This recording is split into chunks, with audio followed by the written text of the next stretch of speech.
자, 이제 감가상각 감가수정이죠. 지난주에 좀 말씀을 드렸나요? 마킹하는 훈련을 좀 하셔야 된다고. 마킹하는 훈련. 이 마킹하는 훈련을 좀 하셔야 됩니다.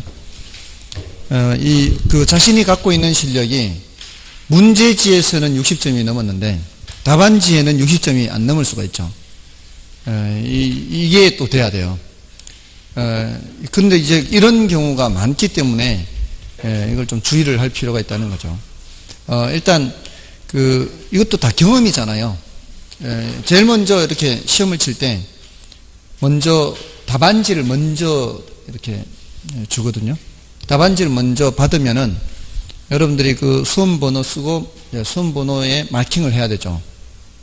수험번호에 마킹을 하고 답안지에서는 딱 하나만 남겨놓고 일단 스탠바이 하고 기다리는 거예요. 문제지 나눠줄 때까지. 한 개가 남아있는 게 뭔가 하면은 문제 책형이에요. 문제 책형이 A형이 있고 B형이 있어요. 이게 이제 문제의 순서가 달라요. 컨닝 방지를 위한 거죠. 똑같은 것이 있으면은 바로 옆에 그냥 같은 거 있으면 이렇게 컨닝을 할 수도 있으니까 지그재그로 이렇게 A형, B형을 놓습니다. 그러니까 대각선 방향으로는 같은 것이죠. 근데 의외로 또 대각선이 더 잘 보여요. 그러니까 똑같은 걸 이렇게 놔야 오히려 더 못 보거든요. 이렇게 봐야 되는데 대각선 이렇게 하면 보이는데 이게 왜 그렇게 놓는지 모르겠어요. 이렇게 대각선으로 이렇게 잘 보이거든요. 그러니까 여기 앞줄은 전부 다 A형, 뒷줄은 다 B형. 이렇게 놔야 더 안 보일 거 아니에요. 그러니까 제가 봤을 때는 앞줄 전부 다 A형, 두 번째 줄 B형, 세 번째 줄 A형 이렇게 해야 더 못 보거든요. 근데 대각선으로 하면 더 잘 보여요. 제 대학 시험에서 우리 반 친구가 제 오른쪽 뒤에 앉았거든요. 근데 제 거를 2교시 빼고 다 옮겨 적었어요. 2교시 빼고. 근데 2교시를 밀렸었는데 처음서부터 밀렸었어요. 그러니까 1교시, 3교시, 4교시를 이제 거의 이렇게 다 그대로 옮겨 적은 거죠. 그래도 점수가 꽤 나와서 청주사대를 갔어요. 아무튼 대각선이 더 잘 보이거든요. 아무튼 이제 제가 도운 게 아니라 저는 제 시험 치느라고 바빴죠. 제 시험 치느라고 바빴는데 뭐 보든 말든 저는 신경 쓸 수가 없잖아요. 내 시험 치는데 바쁘지. 일부러 가리지는 않으니까 이렇게 시험 치느라고 바쁘니까. 아무튼 A형, B형 그것만 남겨놓고 이제 기다리고 있다가 문제지를 받으면 제일 먼저 해야 되는 게 A형인지 B형인지를 표시하고 그걸 마킹을 해야 돼요. 근데 이게 1교시, 2교시, 3교시가 다 다를 수가 있으니까 매 교시마다 그렇게 해야 돼요. 그 다음 이제 문제지를 받으면은 이게 보통 한 16페이지 정도 될 거예요. 지금까지 보면 대체로 16페이지가 대부분이었어요. 그럼 이제 문제지가 8절지죠. 8절지 맨 밑에 보면은 이런 숫자가 있어요. 이런 숫자가. 그럼 요거는 총 16페이지 중에 첫 번째 페이지란 뜻이에요. 총 16페이지 중에 두 번째 페이지. 총 16페이지 중에 세 번째 페이지. 그럼 이제 16을 확인했으면은 1부터 16까지가 다 있는지 확인해야 돼요. 아주 간혹 이게 없을 때가 있어요. 중간에. 이게 다 사람이 하는 거니까. 우리 책도 가끔 가다가 왜 중간에 몇 페이지 빠지는 경우 있잖아요. 그런 것처럼 빠지는 수가 있어요. 그러니까 그거를 확인을 해야 돼요. 페이지 수가 다 맞는지. 1, 2, 3, 4, 5, 6, 7, 8, 9, 11, 12, 16까지 다. 자, 그 다음에 요게 이제 요렇게 하는 게 왜 중요한가 하면은 우리 왜 신문지를 신문을 받으면은 새 신문을 그날 받으면은 이렇게 넘길 때 한 장 한 장 넘기기가 쉽지 않죠. 딱 붙어 있으니까 넘기기가 쉽지 않아요. 이거를 페이지를 확인하는 과정에서 하나하나 넘기면서 이게 한번 손을 이렇게 타잖아요. 그러면 다음에 넘기기가 쉬워요. 넘기기가. 그러니까 두 장이 한꺼번에 안 넘어간다고요. 왜 이런 말씀을 드린가 하면은 몇 년 전에 정말 실력이 좋은, 절대로 떨어질 수 없는 옆에 사람을 가르쳐 주는 사람이 넘겼는데 두 장이 한꺼번에 넘어간 거예요. 두 장이 한꺼번에. 근데 자기는 다 풀었다고 생각한 거죠. 한 장을 아직 못 푼 거예요. 근데 시간도 남았는데 여유 부리고 이제 마킹할 때 다 돼서 이제 옮겨 적는데 한 장이 이제 안 풀린 거죠. 당황하기 시작하는 거죠, 이제. 그 시간이 풀 시간은 안 돼, 보통. 마킹하는 시간에 그 한 장을 다 풀지는 못해요. 당황하면서 안 됐어요. 안 됐어요. 아무튼 그렇게도 안 되는 경우가 있습니다. 그러니까 요 한 장 한 장 넘겨 놓는 것이 다음에 넘길 때 빠뜨리지 않고 넘길 수 있도록 이렇게 손을 한번 이렇게 하는 그런 역할을 해요. 그러면서 이렇게 넘기다가 풀만한 거 있으면 이렇게 또 풀기도 하고, 이렇게. 간단한 문제는 이렇게, 이런 문제 있네. 풀 수도 있어요. 이렇게 잠깐 이렇게 넘기면서. 그렇게 하고, 이제, 이 시험에 들어가면 돼요. 그리고 제출을 해야 돼요. 답안지를 제출을 해서 답안지로 채점을 해야 돼요. 답안지로 채점을 한 거와 문제지로 채점을 한 것이 일치해야 돼요. 일치하지 않으면 이것도 문제예요. 문제지의 실력이 답안지에 그대로 옮겨지지 않았다는 얘기죠. 마킹할 때 뭔가를 잘못 옮겼다는 얘기예요. 그러면 또 안 되는 거죠. 그러니까 그런 훈련들이 앞으로 이제 동영모의고사 과정에서 매 과목마다 훈련이 돼야 된다 이 말이죠. 그리고 시간 안배하는 훈련. 45분이 되면 무슨 일이 있더라도 멈춰야 돼요. 멈추고 마킹 시작해야 돼요. 이 습관이 결국 시험장에서 나타납니다. 그러니까 많은 분들이 시간 45분 됐어요 하는데도 계속 풀고 있어요. 이건 뭐예요? 이게 실전처럼 연습을 해야지. 45분 되면 딱 끝내고 못 푼 거는 그냥 차렷하면 돼요. 일일로. 뭐 1번 하든 2번 하든 그날 땡기는 번호로. 그날 땡기는 번호가 있을 거 아니에요. 근데 그게 번호가 다 똑같아요. 1번이 8개고요. 5번이 8개고 다 8개예요. 8개요. 그러니까 어떤 분은 그런 말씀을 하세요. 보고 이렇게 제일 덜 찍힌 거, 쫙 찍는 거. 근데 그거는 뭐를 전제로 하는가 하면은 지금까지 푼 게 다 맞았다는 전제하에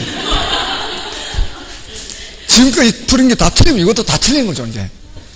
그러니까 그날 땡기는 번호로 하세요, 그냥. 그날 땡기는 번호로.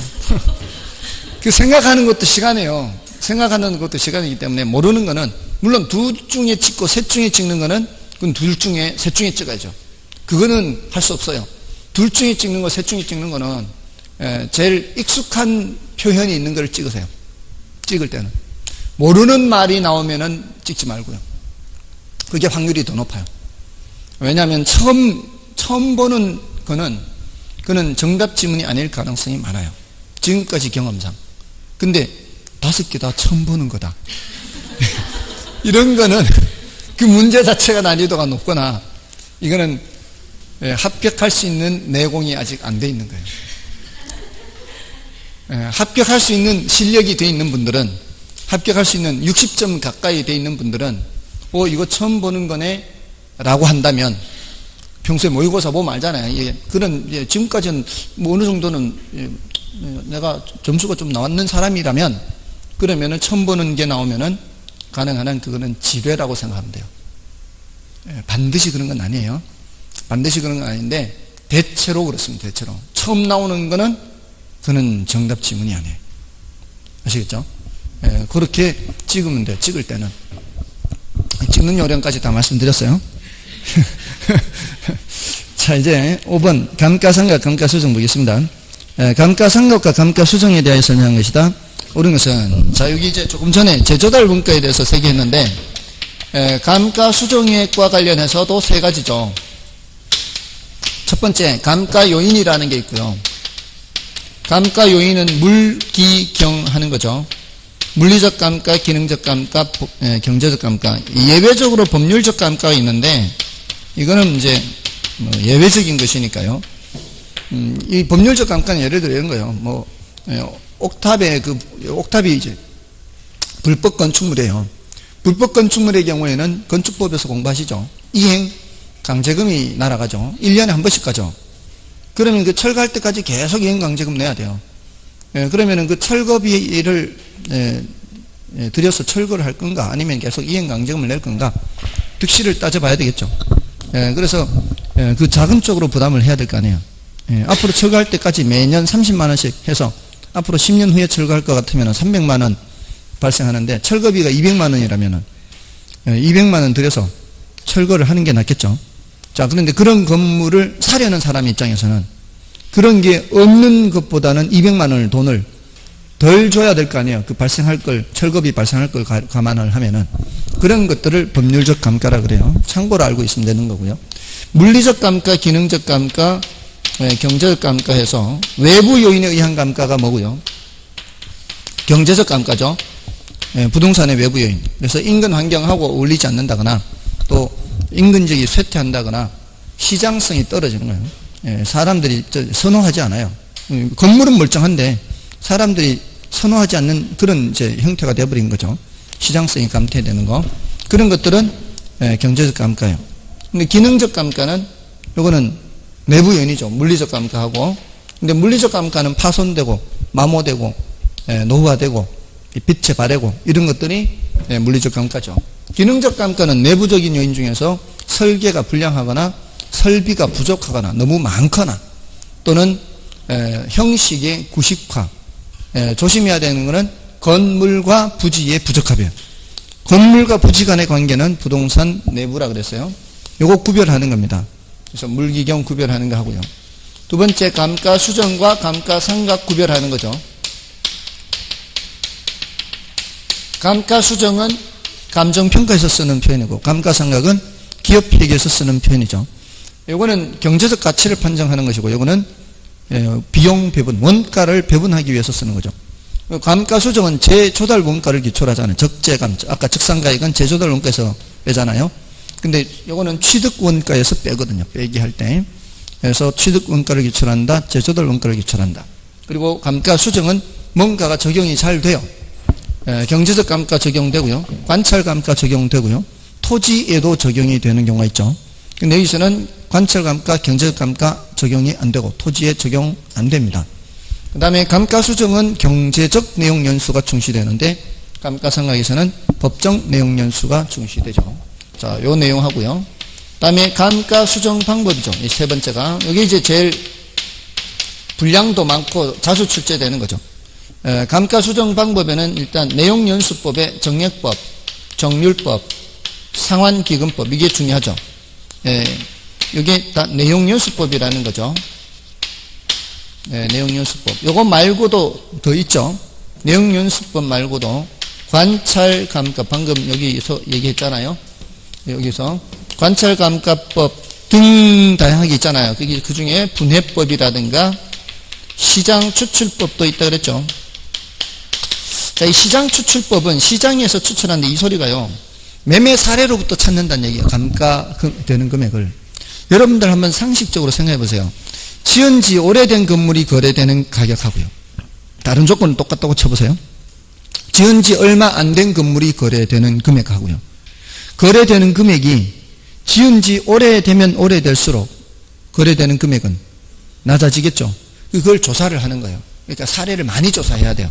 사례를 많이 조사해서 지은 지 1년 된 거 거래되는 금액, 지은 지 2년 된 거 거래되는 금액, 지은 지 3년 된 거 거래되는 금액.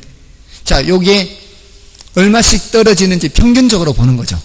평균적으로 1년 지날 때마다 거래되는 금액이 조금씩 이렇게 떨어지겠죠. 이렇게. 평균적인 금액을 계산하는 거예요. 그러면 1년에 얼마씩 떨어지는구나. 그거를 감가 수정액으로 사용하겠다는 거예요. 시장에서 거래되는 금액으로. 그래서 이거는 키워드가 매매 사례의 키워드, 매매 사례. 매매 사례 가격으로부터 추출하는 걸 말해요. 자, 이런 여러 가지 분해법. 분해법은 이게 아까 이거 물리적 감가, 기능적 감가, 경제적 감가 이렇게 나누는 걸 분해한다 그래요. 치유 가능 물리적 감가, 치유 불가능 물리적 감가, 치유 가능 기능적 감가, 치유 불가능 기능적 감가, 경제적 감가는 모두 다 치유불능이에요. 부동산 외부 요인을 치유할 수가 없어요. 부동산 외부 요인을 어떻게 치유를 하겠어요? 얘는 모두 다 치유불능이죠. 그렇게 해서 가능불능, 가능불능, 모두 불능 5가지죠. 5가지로 나누어서 감가 수정을 하는 것을 분해법이라고 해요. 분해법. 이런 다양한 방법들이 있다는 거죠. 근데 지금까지 시험에서는 요거는 언급은 됐어요. 시험에서. 근데 내용을 묻는 건 전부 다 이것만 물었어요. 내용 물은 거는. 이런 것들이 있다는 정도만 해도 충분하다는 얘기죠. 그럼 요거는 이제 더 자세히 해야 되죠. 그래서 매년 감가액이 정액법, 정률법 이렇게 되죠. 정액법은 매년 감가액이 일정한 거죠. 근데 정률법은 점점 감소해서 체감하는 거죠. 매년 감가액이. 이게 정률법, 정액법. 근데 상환기금법은 특징이 뭐예요? 이자를 고려한다는 거죠. 그래서 이자를 고려하는 만큼 요 차이가 발생한다는 거죠. 여기 가장 큰 특징. 여러 가지 방법들 중에서 이자 고려하는 방법은 유일하게 상환기금법밖에 없습니다. 자, 그렇고요. 자, 이렇게 감가가 이렇게 처음에 많이 되는 게 정률법인데, 우리 물건의 가치 하락의 실제를 보면은 초기에 가치 하락이 큰 게 보통이죠. 포장만 뜯어버리면 대부분은 가치가 많이 떨어집니다. 초기에. 그러니까 정률법이 사실은 물건의 실제 가치 하락하고 비슷해요. 근데 정률법이 좀 더 어렵습니다. 난이도가 높아요. 그리고 매년 감가가 다르기 때문에 표준적인 감가를 정하기도 쉽지가 않아요. 그런데 다행히도 건물은 정액법을 적용하더라도 그렇게 크게 오차가 나지를 않아요. 그리고 더 쉽단 말이에요. 그러니까 우리는 주로 건물을 평가하고 주로 정액법을 많이 쓰는 거죠. 그래서 정액법과 정률법을 비교하는 내용들을 함께 알고 계셔야 되고요. 그거를 또 감가 누계액으로 함께 비교를 하면은 감가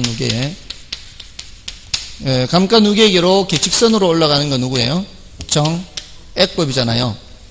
정률법은 초기에 감가가 많이 되기 때문에 누계액이 이렇게 올라가요. 이렇게. 이건 정률법이죠. 근데 상환기금법은 금액이 제일 적은 게 일정하게 가니까 이런 식으로 올라가게 되겠죠.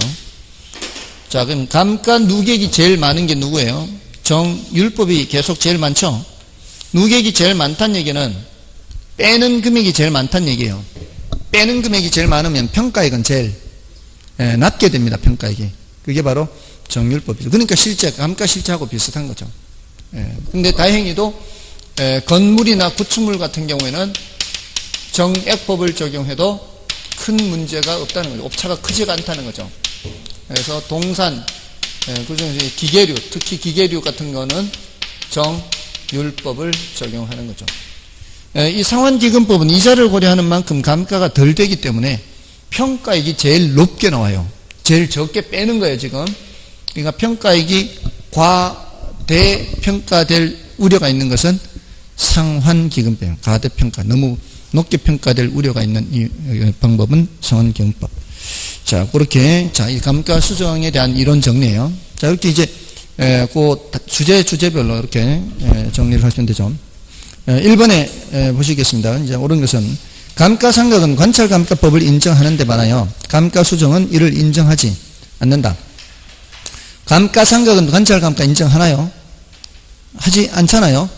감가상각은 이제 기업회계에서 쓰는 거는 인정하지 않습니다. 그 다음에 2번, 감가수정은 토지에 적용되지 않지만 감가수정 토지에 적용되잖아요. 이것도 바뀌어있죠. 2번도 틀렸어요. 그 다음에 3번, 감가수정은 건물의 취득원가를 기준으로 하지만 이것도 지금 바뀌어있죠. 취득원가를 기준으로 하는 것은 감가상각이잖아요. 그 다음에 4번, 감가수정에서는 경제적 감가를 행하나 감가상각에서는 경제적 감가를 행하지 않는다. 자, 여기에 옳은 표현이죠. 4번이 맞고요. 그 다음에 5번의 감가수정은 기업회계 기준에 따라 행하는 원가 배분이나 감가상각은 기업회계 기준과는 관계없이 실제 가치 하락분을 파악하는 작업이다.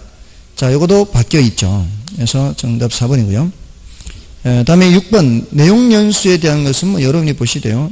우리는 이제 내용연수 하면은 물리적 내용연수, 기능적 내용연수, 뭐 경제적 여러 가지 내용연수, 법적 내용연수 있는데 우리가 감정평가에서 중요한 건 뭐예요? 경제적 내용연수 이렇게 되겠습니다. 다음에 넘어가셔서 이제 그 7번을 보시면 감가수정 방법 중 정액법과 정률법 및 상환기금법에 관한 설명이다. 옳은 것은 1번 정액법은 초기에 감가가 많이 발생하는 기계, 기구 등의 평가에 주로 적용된다. 요 기계, 기구 이런 거는 정률법이죠. 틀렸고요. 그 다음에 2번에 정률법은 건물, 구축물 등의 평가, 이것도 바뀌어있죠. 정액법이고요. 그 다음에 정률법은 감가 누계액이 경과년수에 따라 증가하나 매년의 감가액이 감소하는 바 재감상각법이라고 하는 거 맞죠? 지금 매년의 감가액이 점점 줄어드는 건 누구밖에 없어요? 정률법밖에 없잖아요. 매년 감가액이 점점 줄어드는 거는 정률법밖에 없어요. 감가 누계액은 다 커지죠.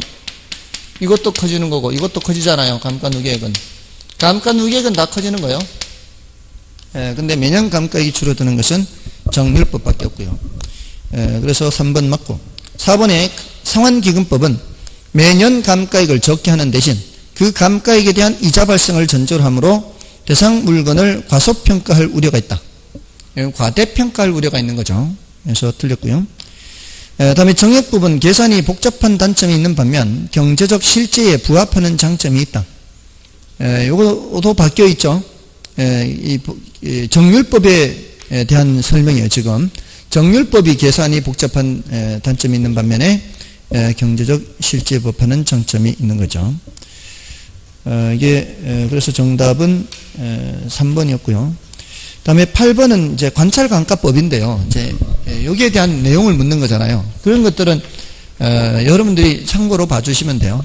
지금까지 관찰감가에 대해서 질문했던 거는 딱 하나. 관찰감가법은 직접 관찰하여 평가함으로 객관적이다. 요 지문 하나 나온 적이 있어요. 눈으로 보는데 객관적이래요. 그렇게 틀린 지문으로 한번 나온 적이 있고요. 얘네들은 이렇게 섞어놓고 다음 중 감가 수정 방법에 해당하지 않는 것은 이렇게 그렇게도 나온다 이 말이에요. 또는 뒤에 가면은 환원율 있잖아요. 환원율 산정 방법에 해당하지 않는 것은 이러면서 요거 집어넣거나 이렇게 그런 식으로 출제가 되기도 합니다. 그러니까 그런 단지 항목만 묻는 문제는 요거 알고 모르고에 따라서 그냥 몇 초 만에 풀고 지나가는 거 아니에요. 그런 거는 좀 해둘 필요가 있는 거죠, 사실은. 복잡한 이론을 기억하는 것이 아니라 그냥 단지 항목만 기억하는 거니까 그거는 반복해서 하면은 된다는 거죠. 근데 이해를 해야 되는 거는 시간을 들여도 안 되는 거잖아요. 암기는 시간을 들여서 돼요. 근데 이해하는 거는 시간을 들인다고 이게 잘 되는 게 아니라는 얘기죠. 자, 일단 그 정도로 하고요. 넘어가셔서 9번처럼 물기경 이거 구분하는 거잖아요. 물리적 감가나 기능적 감가나 경제적 감가 어디에 포함되느냐 이거 묻는 거죠. 그게 9번인데 그 뭘 묻고 있는 거예요? 기능적 감가가 아닌 것 하잖아요. 그러면 기능적 감가는 다 일단 부동산 내부 요인이죠. 내부 요인이고 맨 밑에 가면 5번의 시장성 감퇴는 이거는 외부 요인 아닌가요? 시장성 감퇴는 외부 요인이에요. 그래서 나머지 네 가지가 기능적 감가고요. 다음에 이제 10번, 11번, 12번은 계산 문제인데 10번, 11번은 정액법이고요. 12번은 정률법이에요. 사실 정률법은 원래는 중요도가 좀 낮아요. 작년에 출제가 됐기 때문에. 정률법 자체가 우리 그 감정평가의 원가 방식에서는 중요도가 낮은데 정률법 자체가 낮은데 그나마 작년에 출제가 되어버렸으니까 정률법은 중요도가 더 낮다 이렇게 보면 돼요. 이제 10번, 11번이 정액법인데 정액법의 적산가액을 계산하거나 할 때 이 공식이 얼마를 몇 등분 하느냐 그래서 몇 년이 경과됐느냐 이거를 빨리 찾을 수 있으면 풀고요. 안 그러면 패스하면 돼요. 여기 이제 제조달 원가를 곱해야 돼요. 얼마를 몇 등분해서 몇 년 지났느냐 이걸 빨리 찾을 수 있으면 푸는 거예요. 자, 이게 왜 이런 공식이 나왔는가 하면은 이 재조달 원가 이걸 100%로 보는 거예요. 이게 재조달 원가입니다. 그러니까 전개를 해보세요. 이거 괄호 전개를 하면 1 곱하기 재조달 원가 되잖아요. 이 재조달 원가를 100%로 표현한 거예요. 자, 근데 내용연수 말 잔존가치율이 10%가 있다면 내용연수가 종료됐을 때에도 10%가 남는다. 그럼 내용연수 종료될 때까지 총 몇 프로가 감가되는 거예요? 총 90%가 감가되는 거 아니에요. 그러니까 얼마를 몇 등분 하느냐 할 때 그 얼마를은 요걸 빨리 봐야 돼요. 요거는 90%를 이렇게 되는 거죠. 요걸 빨리 봐야 돼. 남는 거. 그러니까 잔존가치율이 몇 퍼센트 남는지를 제일 먼저 봐야 돼요. 그래야 총 몇 퍼센트를 감가하는 게 나오니까. 아시겠죠? 그러니까 얼마를 하면은 몇 퍼센트 남는지를 봐야 얘가 나오는 거예요. 얘를 몇 등분 하느냐 하죠. 자, 요거를 여기서 90% 여기까지를 전체 내용 연수로 나누어야 돼요. 잔존 연수로 나누면 안 돼요. 왜냐하면은 이거는 재조달 원가란 말이에요. 새 것이란 말이에요. 새 것. 새 것이기 때문에 여기서부터 여기까지를 새 것 내용 연수로 나눠야 돼요. 그러니까 경관 연수가 5년이 있고 잔존 연수가 45년이 있다고 하면 45등분 하면 안 되고 50등분 해야 돼요. 경관 연수와 잔존 연수의 합계. 새 것의 가격으로 나눠야 되니까. 새 것의 가격을 새 것의 내용 연수로 나눠야 되니까. 뭔 뜻인지 아시겠죠? 이게 전체 내용 연수예요. 90%를 전체 내용 연수로 나누고 몇 년이 지났는지를 보라 이 말이에요. 자, 그러면 10번을 보시면은 지금 신축 후 5년이 경과했잖아요. 그리고 건물의 면적 100제곱미터요. 기준 시점 현재 대상 부동산 재조달 원가가 100만 원이에요. 자, 100만 원 100제곱미터는 맨 끝에 쓰는 거예요. 이거 재조달 원가는. 그러니까 얼마를 먼저 찾으라 그랬잖아요. 얼마를이 얼마예요? 내용 연수 만료시 단가율이 10% 돼 있잖아요. 그러면 0.9를 0.9를 몇 등분 해야 돼요? 45등분 하면 안 되고 50등분 해야 된다 이 말이에요. 50등분 해서 몇 년이 지났어요? 5년이 지났잖아요. 그리고 재조달 원가가 얼마예요? 100만 원이 100제곱미터니까 1억이잖아요. 100만 원이 100제곱미터. 근데 100만 원 100제곱미터를 굳이 안 해도 돼요. 나중에 100제곱미터 곱해도 되니까. 어차피 100제곱미터는 다 한 번 나중에 곱해도 되니까 그냥 100만 원 해도 관계는 없어요. 자, 그럼 이거 계산할 때 여러분들 쌀집 계산기 들고 있으면 1 빼기 0.9 먼저 하면 안 되죠? 1 빼기 0.9를 먼저 하면 안 돼요. 0.1을 50등분 하면 안 된다 이 말이에요. 뭘 먼저 해야 돼요? 곱하기 나누기가 있는 이쪽을 먼저 이걸 먼저 하는데 계산기 두드리기 전에 조금만 생각하면 덜 힘들어요. 이건 미리 약분하면 되잖아요. 이거 미리 약분하면은 여기가 몇이야? 10이고 0.9를 10등분 하면은 0.09가 될 거 아니에요. 그럼 1 빼기 0.09는 남산으로도 되잖아요. 1 빼기 0.09는 몇이에요? 0.9 1이잖아요. 그럼 요 괄호 속이 0.91 됐네. 그럼 곱하기 100이니까 91만 원이네. 근데 이런 게 100개가 있으니까 9,100만 원이네. 계산기 필요 없네. 대체로 그래요. 우리 시험에 대체로 계산기가 필요 없는데 혹시나 이게 여기가 막 숫자가 복잡한 숫자가 나올 수 있으니까 그래서 계산기 들고 가는 거예요. 됐나요? 그럼 11번은 연습해보면 되죠. 11번은 얼마를 몇 등분 연습해보면 되잖아 지금 똑같이. 그러니까 연습해보시고요. 그 다음에 12번은 이제 중요도는 낮은데 이제 보험 든다는 생각으로 하는 거예요. 정률법은 적산가액이 전년 대비 잔가율이요. 전년 대비 잔가율의 n승. 이게 경관연수예요. 경관연수. 여기에 재조달 원가 곱하면 돼요. 재조달 원가. 재조달 원가를 이렇게 해서 곱하면 돼요. 이게 뭔 소리냐면은 어떤 건물이 정률이 20%래요.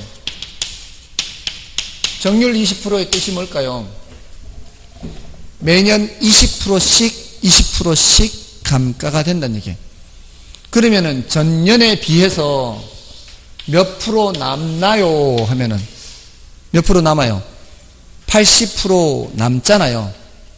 그 0.8에 여기서 정률이 20%면 이게 0.8이에요. 0.8의 경과연수 하면 되는 거예요. 경과연수. 그 다음에 제조달 원가. 그럼 2년 경과 있으면 뭐예요? 0.8 곱하기 0.8 2제곱 하는 거죠. 그럼 0.8 곱하기 0.8 하면은 0.64가 되고 여기에 제조달 원가 그 문제는 500만 원이죠. 이 문제가 지금 정률이 몇 프로라고 되어 있어요? 12번에 500만 원인 기기의 정률은 20%이면 내용연수는 10년이다. 여기서 내용연수는 필요 없어요.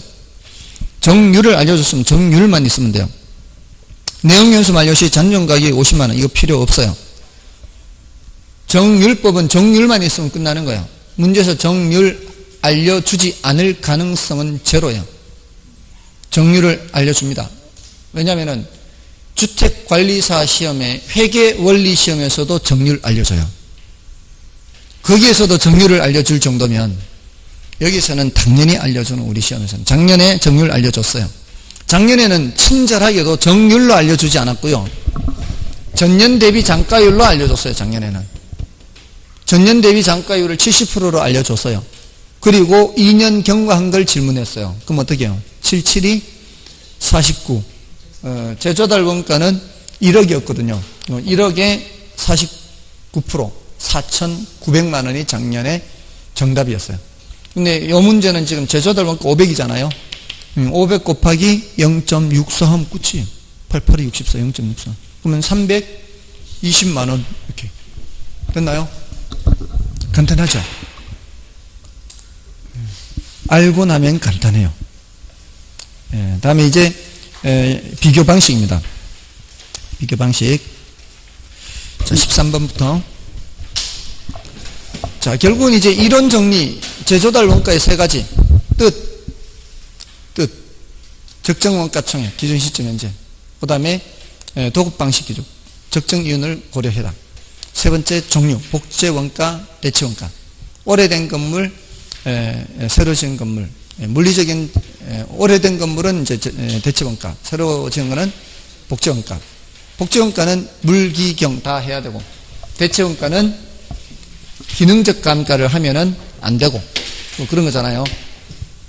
다음에 감가 수정으로 와서는 감가 요인, 물기경 감가 요인 구별해야 되고, 다음에 감가 수정과 감가상각의 비교, 다음에 감가 수정 방법의 정액법, 정률법, 상환기금법 그래프로 기억을 해 두시면 돼요. 그리고 이제 추가적으로 관찰감가법이나 다른 방법이 있다.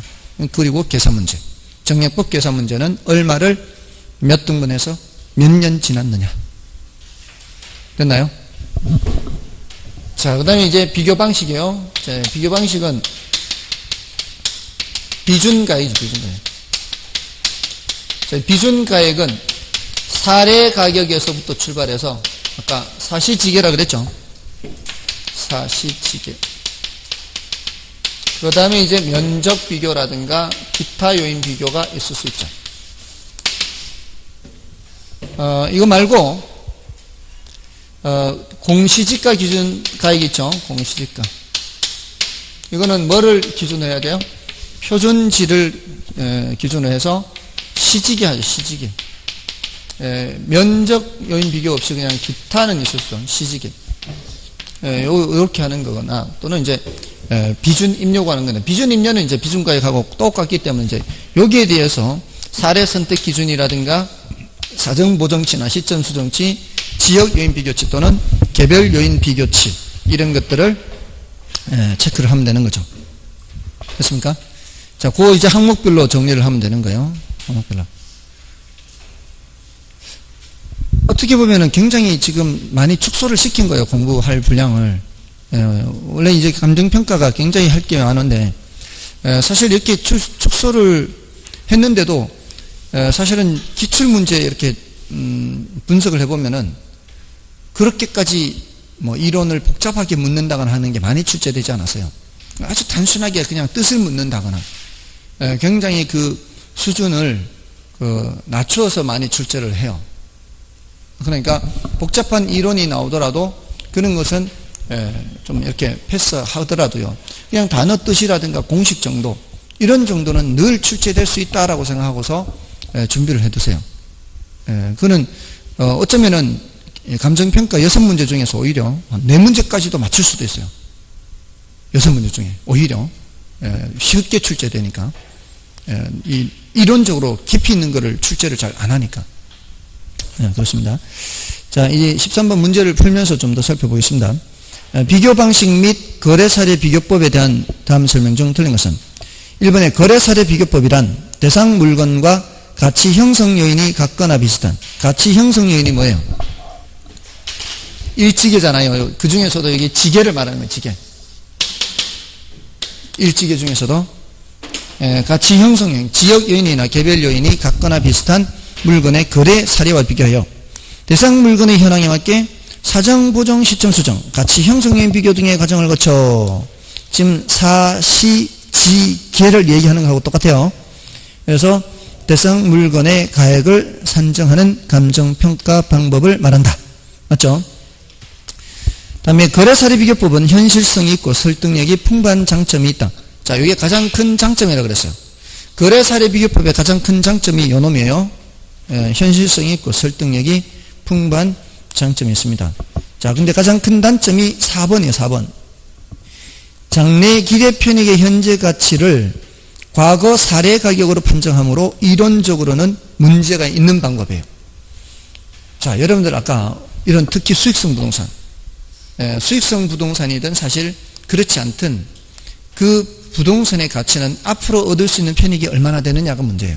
주거용도 마찬가지죠. 주거용이 앞으로 그 주변에 그 뭐 쓰레기 소각장 들어오고 뭐 이렇게 이 악취가 나려고 뭐 매연이 하고 하면은 별로 안 좋잖아요. 어떤 지역이 계속 공장이 들어서고 이러면은 환경이 안 좋아지잖아요. 그러면은 앞으로는 편익이 줄어들 거 아니에요. 그러니까 수익성 부동산이 아니라 할지라도 중요한 거는 앞으로 얻을 수 있는 편익이거든요. 그게 그 물건의 가치를 평가하는 데 중요한 요인이란 말이에요. 근데 거래사례 비교법은 미래를 보고 평가하는 게 아니라 과거를 보고 평가하는 거예요. 이미 과거에 거래된 사례를 보고 평가하니까 이론적으로는 문제가 있는 방법이에요. 근데 이론적으로 문제가 있어도 가장 설득력이 높으니까 제일 많이 쓰는 방식이 비교 방식입니다.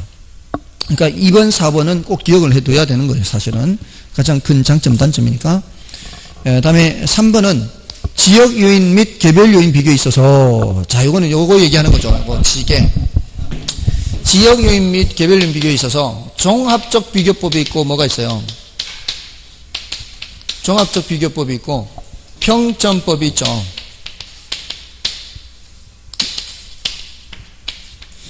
제가 이런 말씀을 드릴 때마다 느끼는 거는 공부에 별로 관심이 없다 이렇게 여러 번 말씀을 드렸는데 이거 들을 때마다 이거 처음 듣는 듯한 표정들이 다들. 평점법은 사례와 대상을 항목을 나눠서 가로 조건, 접근 조건, 환경 조건, 행정 조건, 획지 조건 이렇게 항목을 나누는 건 무슨 법? 평점법. 이렇게 해서 사례를 기준으로 해서 대상이 110이냐, 이걸 기준으로 105냐, 뭐 95냐, 뭐 이렇게 따지는 거는 무슨 법? 평점법. 종합적 비교법은 그냥 뭉뚱그려서 대상이 종합적으로 5% 우세. 이렇게 하는 게 뭐라고요? 종합적 비교법이. 어떤 게 더 주관적이에요? 종합적 비교법이 더 주관적이죠. 그 얘기하는 건 지금 지역 요인 및 개별 요인 비교에 있어서 종합적 비교법은 주관이 개입될 여지가 높지만 평가사의 경험 능력이 부족한 경우에도 정확도를 유지할 수 있다. 평가사의 경험 능력이 부족하면 힘들죠, 이거. 이게 더 객관적이니까. 그래서 틀린 거예요. 3번 틀렸고요. 다음에 5번은 표준지공 시시가를 기준하여 가격을 산정하는 것도 비교 방식으로 볼 수 있죠. 됐나요? 자, 됐고요. 다음에 이제 14번은 난이도가 높아요. 그러니까 14번은 여기 사례와 관련해서 사례 선택과 관련한 내용이에요. 그러니까 요거는 난이도가 높으니까 그 단어만 말씀드릴게요. 단어만 말씀드리는데 요거 좀 해보실 분들은 더 이제 해설을 보고 좀 더 풀어보시면 되는데, 자, 이런 것 때문에 나오는 얘기예요. 대상이 낮이고요. 대상이 낮이고 사례가 낮이가 없어요. 자, 이런 상황이에요. 자, 이런 상황에서 사례를 뭐를 선택하는 경우가 있는가 하면은 복합부동산을 선택하는 경우가 있어요.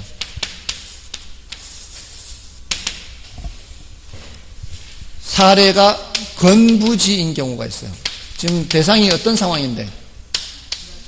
대상이 낮은데 복합부동산을 사례를 선택했단 말이에요. 얘가 없으니까. 이럴 때는 이 복합부동산 가격이 10억이다 그러면은 그 10억을 다 쓸 수가 없고 어떻게 해야 돼요? 토지 가격과 건물 가격으로 나누는 거, 요거를 배분법이라고 해요. 배분법. 가격을 나눈다 이 말이에요. 가격. 복합부동산 가격을. 복합부동산 가격을 나누는 걸 뭐라고 한다? 배분법이라고 그래요. 이럴 때 건물 가격을 빼서 계산할 수 있겠죠. 또는 토지 가격 비율을 안다면 10억에다가 토지 가격 비율을 곱해서 계산할 수도 있겠죠. 그래서 공제 방식과 비율 방식 이렇게 있어요. 배분법. 순전히 어떤 경우에 나오는 얘기예요. 대상이 낮을 때 사례가 복합부동산일 때는 토지 가격과 건물 가격으로 나눌 필요가 있기 때문에 배분법이라는 걸 써먹는 거고요. 그 다음에 건부지가 있어요. 건부지. 자, 이건 어떤 경우인가 하면은 얘는 이 건물이 지금 최유효 이용으로 지금 제대로 잘 사용하고 있는 상태예요. 근데 이거는 지상에 철거해야 되는 건물이에요. 철거해야 되는 건물이 있는 상태에서 매수인이 1억을 주고 샀단 말이에요. 자, 그러면은 이거를 정상적으로 사용하려면은 이거를 철거해야 돼요. 철거. 근데 매도인이 철거하기로 했으면은 매수인 입장에서는 낮이를 산 거나 다름없죠. 1억 주고 낮이를 산 거나 다름없어요. 그럴 때는 1억을 그대로 쓰면 되겠죠. 근데 매수인이 철거를 해야 돼요. 매수인이 철거를 해야 되면은 돈이 더 들어가야 사용할 수가 있잖아요. 맞잖아요. 그러니까 이때는 철거비를 어떻게 해야 돼요? 1억에다가 더 해야 되죠. 가산을 해야 이제 사용할 수가 있는 거예요. 그래야 토지 가격이 낮은 상태의 토지 가격이 나오는 거예요. 됐나요? 그럴 때 쓰는 개념이 지금 여기 여기는 이제 복합부동산의 경우에는 이렇게 배분법을 적용하는 거고, 이때는 철거비를 보정을 하느냐 마느냐 하는 거예요. 철거비 보정. 그러니까 매수인이 철거하기로 했으면은 철거비를 더해서 보정을 해줘야 되고, 매도인이 철거하기로 했으면은 그냥 그대로 1억 갖다 쓰면은 되는 거고. 됐나요? 그러니까 요거는 이제 이런 정도가 다 됐으면 이제 추가로 요 정도는 봐줄 수가 있어요. 문제 풀이는 이제 여러분들이 확인해 보시고요. 넘어가셔서 이제 15번을 보시면 이제 요런 내용들이죠. 시점 수정이나 사정 보정. 사정 보정, 시점 수정. 비교 방식에서 사정 보정과 시점 수정에 대한 설명이다. 틀린 것은 1번에 사정이 개입된 사례의 경우 사정 개입의 정도를 알 수 없다면 사례로 선택할 수 없다. 사례 선택 기준과 관련되는 거죠. 사례를 처음부터 선택할 때 사정 개입의 정도를 알 수 없다면 선택할 수가 없다는 얘기고요. 그 다음에 일반 요인, 지역 요인, 개별 요인 등 가치 형성 요인은 끊임없이 변동하기 때문에 시점 수정이 필요하다. 이거는 맞죠? 이건 변동의 원칙이잖아요. 변동의 원칙. 변동의 원칙에 따라서 시점 수정이 필요하고요. 그 다음에 사례를 대상 물건과 비교하기 위해서는 대상 부동산과 물적 유사성은 물론 시간적 유사성도 있어야 한다. 맞죠? 그 다음에 부동산 시장은 합리적 시장이라고 보기 어렵기 때문에 시점 수정이 필요하다. 이건 말도 안 되죠. 이거는 전혀 시점 수정과는 관련 없고요. 그 다음에 표준지 공시지가를 이용하여 지가를 산정하는 경우 사정 보정은 필요 없다. 이거는 표준지 공시지가는 이미 사정이 보존된 상태라고 봐야 되겠죠. 그래서 맞는 말이고요. 정답은 4번이고요. 다음에 그 16번은 뭔가 하면 이제 지역 요인 비교와 관련해서 또는 개별 요인 비교와 관련해서 요 항목들 있죠. 평점법에 요 항목들 중에서 가로 조건, 접근 조건, 환경 조건, 행정 조건, 획지 조건 하는 게 있거든요. 획지. 여기 획지. 요 획지 조건이 들어가 있으면은 개별 요인을 비교하는 거고요. 요 획지 조건이 빠져 있으면은 지역 요인을 비교하는 거거든요. 그래서 뭐를 살펴보란 말이에요. 16번은 리을을 보라니, 리을. 리을이 획지 조건이잖아요. 그래서 그거 빼고 2번이 정답이 되는 거죠. 그 다음에 17번은 시점 수정과 관련되는 거예요. 시점 수정, 사정 보정, 시점 수정, 시점 수정 치죠. 시점 수정 치, 계산. 시점 수정 치를 계산을 할 때는, 자, 여기 그 기억은 지수법이고요. 니은은 변동률법이에요. 가격이 올랐으면 1보다 큰 수를 만들어야 되고요. 가격이 내렸으면 1보다 작은 수를 만들어야 되겠죠. 자, 지금 지수법에 거래 시점 지수와 기준 시점 지수 이렇게 돼 있죠. 거래 시점 지수가 100, 기준 시점이 105예요. 자, 그러면은 시간의 흐름상 과거가 거래 시점이요, 기준 시점이요? 시간의 흐름상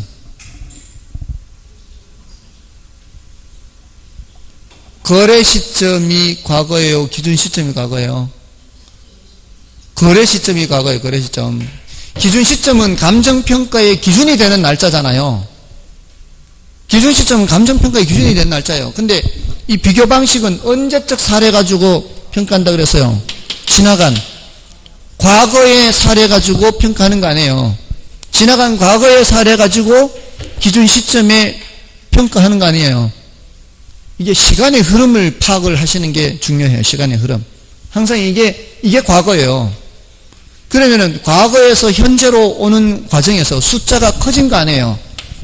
시간의 흐름을 보면은 이거 간단한 거예요. 아무것도 아닌 거예요.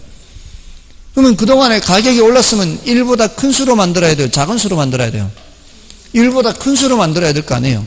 그럼 100분의 105 할 거예요? 105분의 100 할 거예요? 당연히 100분의 105로 해야 되죠. 아무것도 아닌 거예요, 사실은. 그 시간의 흐름을 생각하면. 무슨 외우고 자시고 할 것도 없잖아요. 근데 변동률법은 문제에서 숫자를 음수로 줬잖아요. 음수로 줬으면 이거는 가격이 내려간 거고, 양수로 줬으면 올라간 거예요. 그럼 5% 내려갔으니까 1보다 작은 수를 만들면 되는 거예요. 그럼 1에서 5% 빼면은 0.95가 된 거죠. 여기는 1.90, 여기는 0.95. 됐나요? 이런 거 틀리면 억울한 거예요. 그렇잖아요. 자, 그래서 정답은 2번이 되는 거고요. 그 다음에 이제 18번, 19번. 자, 요거 계산 문제인데요. 18번은 평점법이에요. 18번은 평점법인데, 아까 제가 여기서는 이제 100, 110 이렇게 있지만, 거기는 100이라는 걸 기준으로 하지 않고, 100이라는 것은 기준으로 돼 있다고 치고, 대상의 격차만 했단 말이에요. 대상의 격차만. 그러면 대상의 격차 내역이 마이너스 3이라는 얘기는 뭐예요? 97이라는 얘기거든요. 그럼 사례가 100인 상태에서 97이면은 100분의 97, 0.97이에요. 그러니까 바로 옆에다가 뭘 쓰면 되는 거예요? 0.97을 쓰면 되는 거고, 그 밑에는 1.03을 쓰면 되는 거고, 그 밑에는 0.99, 그 다음에 1.01을 쓰면 되는 거죠. 그래 놓고, 그 문제 두 번째 줄에 보세요. 문제 두 번째 줄에. 상승식으로 산정은 이렇게 되죠. 상승식, 이 뜻이 뭐예요? 서로 곱하는 방식, 이 뜻이 서로 곱하는 방식.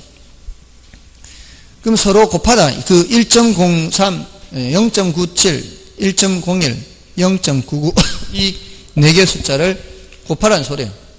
이것 때문에 계산기가 필요해요. 이것 때문에. 이거는 어쩔 수 없어요. 계산기가 있어요. 저도 못해요. 이제 암산으로.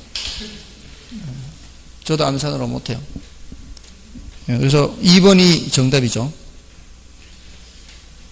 근데 이렇게만 나오면은 저는 그래도 할 수 있어요. 찍어도 1번, 2번 중에 찍을 거예요. 왜냐하면 플러스 3, 마이너스 3, 플러스 1, 마이너스 1 이렇게 돼 있죠. 1을 기준으로 해서. 이렇게 돼 있으면 이 숫자를 곱하면 반드시 1보다 작은 수가 나오게 돼 있어요. 1에서 플러스 마이너스 똑같은 거리만큼 떨어져 있는 숫자들끼리 곱해버리면 반드시 1보다 작습니다. 그래서 1번, 2번 중에 답이 나와요. 계산기 안 두드려도. 계산기 두드리면 0.999 나오나요? 0.999. 자, 그렇고요. 다음에 19번. 자, 요거는 이제 종합적 비교법으로 이제 묻는 거예요. 19번은.